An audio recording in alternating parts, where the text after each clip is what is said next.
I'm back. Let's talk about what the Bible says about peer pressure. It is extremely easy to be pressured into something.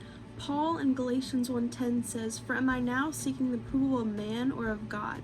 Or am I trying to please man? If I were still trying to please man, I would not be a servant of Christ." Paul is choosing between pleasing man or pleasing God. He does this because he knows he cannot please both. When you fall into peer pressure, you fall into temptation to being approved by the one that tempted you.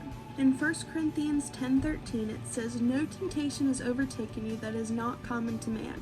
God is faithful, and he will not let you be tempted beyond your ability.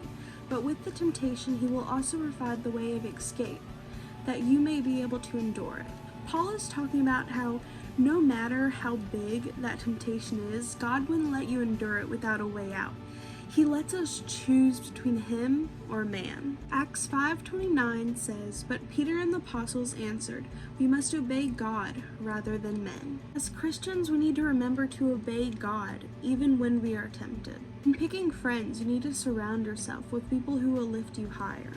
Peer pressure isn't just about pressuring you to do negative things. You need friends who will tell you to be yourself and to love who you are.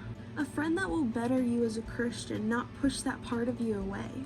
When or if you already are married, it needs to be with someone who will tell you to love God first. Surround yourself with peers who looks at someone how God does in 1 Samuel 16:7. It reads, "But the Lord said to Samuel, 'Do not look on his appearance or on the height of his stature, because I have rejected him.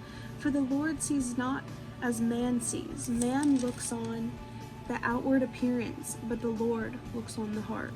So peer pressure doesn't always have to be a negative thing, but when it is, God has all the answers. Let's close with Jeremiah 29:11.